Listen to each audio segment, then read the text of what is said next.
Bonjour à tous et ravi de vous retrouver pour ce JT breton. Au sommaire de l'actualité régionale, un nouveau séisme en Bretagne. Ce dimanche, un tremblement de terre de magnitude 3,9 a frappé le nord du Finistère. Ce dimanche, à Billiers dans le Morbihan, la population a dit non à l'intolérance. Fin octobre, un incendie avait touché un centre de la ville qui aurait pu accueillir des réfugiés. Imaginez grimper sans corde. Il s'agit du bloc et une centaine d'adeptes s'est réunis ce week-end à Brest. Et sport toujours ce lundi. Bonjour Laurent. Bonjour Julie. Alors au programme, qu'est-ce qu'on a ce lundi ?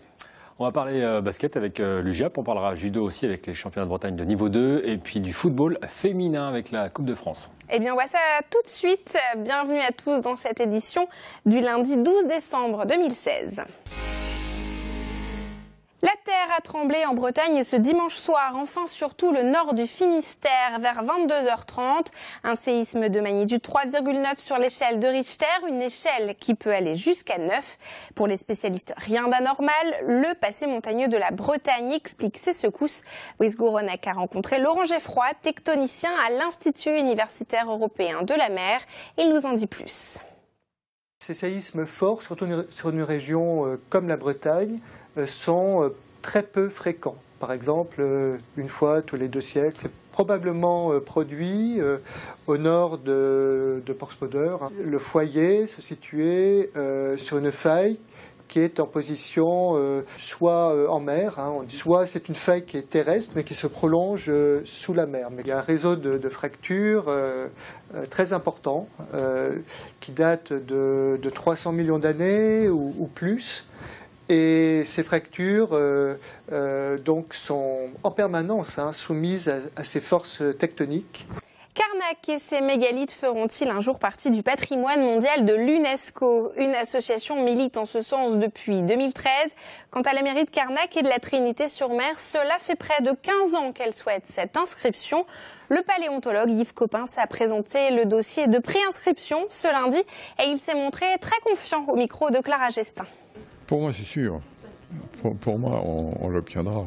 Il reste un certain nombre de questions à voir, surtout des questions administratives qui ne sont pas simples. Questions de propriété, questions d'inscription au monument historique ou pas, enfin, etc. Et donc, on va continuer à grossir le dossier. Je dirais 3 ans. 3 ans. 3 ans, ça me semblerait honnête. 3 à 4 ans, mais 4 ans, ça m'embête, donc 3 ans.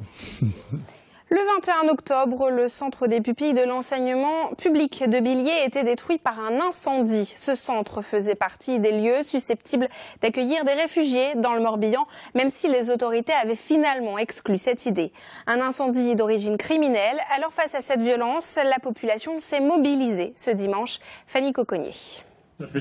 Des familles, des personnes âgées, des membres de la municipalité, des représentants d'associations. Ils étaient plus de 400 ce dimanche matin à répondre à l'appel du collectif J'ai mal à mon village. À Billiers, devant le centre des PEP incendiés, ils étaient réunis pour défendre le vivre ensemble. On ne pouvait absolument pas rester sans réponse par rapport à l'incendie du centre PEP. Ces réfugiés, ils ont absolument le droit d'être en France. C'est notre devoir de les accueillir, de les nourrir, de les héberger, tout simplement d'avoir un comportement humain avec eux. Dans ce rassemblement, des représentants du Front de gauche et de l'UDB, mais pas de banderole ni de message politique. La manifestation se voulait avant tout un rassemblement citoyen pour défendre un village et des valeurs. Ça nous a scandalisés et par contre ce matin c'est le côté positif de voir qu'à Billiers et autour de Billiers, il y a beaucoup de gens qui sont prêts à venir pour montrer qu'ils sont eux aussi scandalisés et qu'on peut montrer un autre visage, notre beau village. Quand c'est arrivé, on s'est rendu compte que la réputation de ce village devenait vraiment catastrophique, du genre ah oui, c'est quoi, c'est l'extrême droite qui est là-bas, c'est là où on met le feu quand les migrants arrivent. On n'avait vraiment pas envie d'avoir cette image-là, on avait envie de la redorer. Des représentants de la Ligue des droits de l'homme, du réseau Éducation sans frontières ou encore d'Utopia ont pris la parole. Des jeunes de Billiers ont également lu des extraits de la Déclaration universelle des droits de l'homme. On se rallie à des valeurs humanistes, et on voulait aussi le montrer aujourd'hui qu'on défend ce genre de valeurs. La manifestation s'est déroulée sous haute protection. Des gendarmes ont été déployés aux abords du village, notamment pour éviter toute contre-manifestation. Le rassemblement s'est passé dans le calme. Et dans les Côtes-d'Armor, le décès du jogger survenu à Illion début septembre pourrait être classé sans suite. Pour le procureur de la République de Saint-Brieuc, il n'y a pas assez d'éléments pour ouvrir une information judiciaire. L'autopsie du coureur avait révélé vendredi qu'il n'y avait pas de lien de causalité directe entre le décès et la présence d'hydrogène sulfuré produit par les algues vertes. Les associations Halte aux marées vertes et Sauvegarde du Penthièvre entendent tout de même continuer le combat judiciaire. On ouvre à présent une page sport et la Bretagne n'est pas réputée pour ses hautes montagnes et pourtant on y trouve des amateurs d'escalade. Ce samedi à Brest, ils se sont retrouvés pour une compétition de bloc et Brice Gourenec a pris de la hauteur pour nous. 170 grimpeurs se sont réunis ce samedi dans la salle brestoise The Roof. C'était le Pénard Bloc, un événement organisé par l'association Ticaillou. Le bloc, c'est une discipline de l'escalade. On grimpe sans corde, sans baudrier, à petite hauteur, sur des parcours assez toniques. Donc on a vissé les prises de couleurs, donc on a une couleur par bloc, avec des prises qui sont identifiées, des prises de pied et des prises de main. Donc on identifie, on force le grimpeur à prendre une position de départ. Et il faut suivre après le parcours. Chaque participant a une fiche et doit valider les différents parcours pour espérer se qualifier pour les finales. Petite démonstration de bloc avec Carole, aguerrie à l'escalade. Pour l'instant, on peut voir sur les débuts, j'ai fait l'échauffement, donc les plus faciles. En fait, c'est rangé dans l'ordre de difficulté globalement. Ça sert à quoi la magnétique en fait? Ça permet en fait à moins glisser sur les prises, parce que là, avec tout le monde qu'il y a quand même 150 grimpeurs, et ben très très vite, ça va glisser en fait. Je vais essayer le bleu là. Voilà, il faut étudier le parcours, c'est ce qu'on appelle la lecture en fait. On regarde les prises, comment est-ce qu'on va pouvoir les prendre avec les mains et avec les pieds également. Et j'y vais. Alors, tac.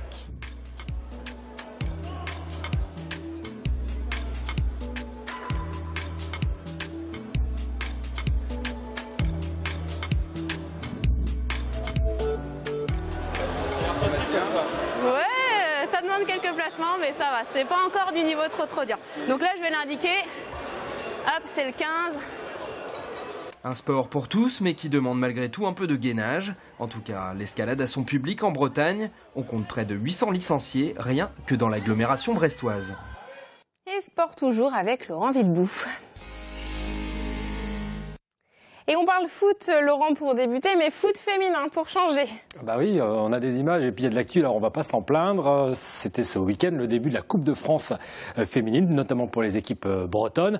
Ici, vous voyez les deux buts de la Lorientaise Marine Massé aux dépens du CPB Bricquigny, donc pour la victoire et la qualification des Lorientaises 2-0. Je vous laisse apprécier. Pendant ce temps-là, je vous donne les résultats des autres formations bretonnes engagées. Le Stade brestois s'impose et se qualifie 4-1 sur Sainte-Luce. Plérin atomise Rosé 8-1. Ploërmel bat l'ASPT Terraine 3-0. Enfin, déception pour Quimper qui passe à la trappe, battu au tir au but à Nantes. On va à Vannes maintenant pour parler judo. Oui, avec le championnat de Bretagne par équipe niveau 2. Et je vous ai gardé ce podium et notamment cette troisième marche avec deux clubs heureux. Ils n'ont pas gagné, mais leur troisième place leur donne accès au niveau 1.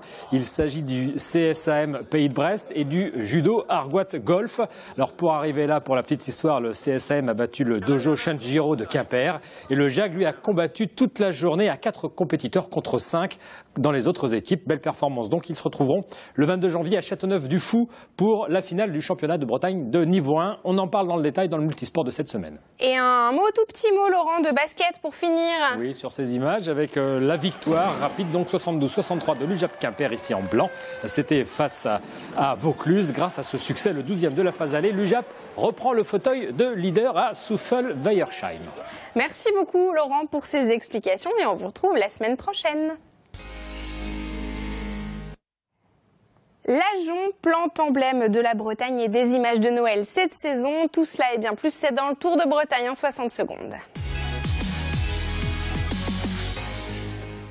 Deux Carésiens de 18 et 22 ans ont été interpellés ce week-end, alcoolisés et en possession d'une arme, après un périple qui aurait pu virer au drame samedi. Leur voiture, volée peu auparavant, avait finalement fini sa course dans un potager. Ils passeront ce lundi soir en prison. Alors ça aurait pu être l'Artichaut, mais non. Pas non plus l'Olia, ni même l'Hortensia, c'est finalement l'Ajon qui a été élu ce week-end plante emblème de la Bretagne. Alors le vote est resté assez confidentiel, mais pour une plante ne demandant aucun soin particulier, résistante aux intempéries et au caractère très piquant, il y a une logique dans cette victoire. Enfin, vous connaissiez les illuminations de Noël. Sébastien Irien de Plougoulm dans le Finistère fait plus fort, il les fait briller en rythme. Il y a des heures et des heures d'installation et de programmation pour une grosse demi-heure de show chez lui chaque soir. En un mot, bravo.